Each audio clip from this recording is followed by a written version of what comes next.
The SALT talks, or Strategic Arms Limitation talks, were a two-part series with international treaties along with the talks. They were between the United States and the former Soviet Union, who were considered superpowers at the time, and the talks centered on armament control. The two rounds of talks were called SALT I, which lasted from November 1969 to May 1972, and the SALT II, which took place from 1972 to 1979. The negotiations began in Helsinki, Finland in November 1969, when President Nixon was in office. Gerard C. Smith headed the talks and was Director of Arms Control and Disarmament. These took place between Helsinki and Vienna. These talks led to anti-ballistic missile treaty and a beginning agreement between the US and the USSR. The early discussions between the US and Russia revolved around topics like the weapon systems included in the treaty, equality in number of strategic nuclear delivery vehicles, and bans on new systems. The position of each side took varied greatly on these issues. In 1968, the U.S. held 1,054 nuclear launchers and 656 SLBMs, but there were an increasing number of missiles that had multiple independently targetable re-entry vehicles. These carried multiple warheads that would have dummies to confuse ABM or anti-ballistic missile systems. According to the U.S. Department of State, the principal U.S. Objectives as SALT II negotiations were, quote, to provide for equal numbers of strategic nuclear delivery vehicles for the sides, to begin the process of reduction of these delivery vehicles, and to impose restraints on qualitative developments which could threaten future stability. A clause of the SALT I agreement was that both countries try to limit the number of sites protected by ABMs. The USSR had one of these systems near Moscow. The US built only one ABM to protect the Minuteman base in North Dakota where the Safeguard program existed. It was disbanded in 1975. In 1971, a major breakthrough occurred.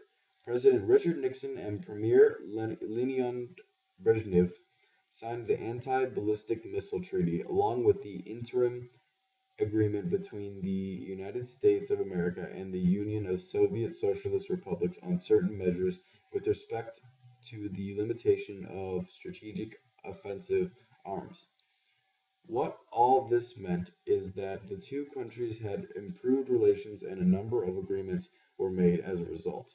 According to the U.S. Department of State documents, SALT II would consist of three parts: a protocol of 3 years duration, which would cover cruise missiles constraints, mobile ICBM limits deferring further negotiations, a joint system of principles which would be agreed set of guidelines for future negotiations, and a treaty which would be enforced through 1985 based on the Vladivostok Accord. SALT II was a continuation of SALT talks with the focus around curtailing the manufacture of strategic nuclear weapons in both countries. SALT II was the first to show real reductions in nuclear arms to a total of 2,250 in all categories of weapons on both sides. SALT II resulted in the U.S. successfully discouraging the USSR from arming many of their third-generation arsenals. The USSR was working on experimental missiles equipped with 10 to 38 warheads. The Soviets also agreed to reduce production to 30 aircraft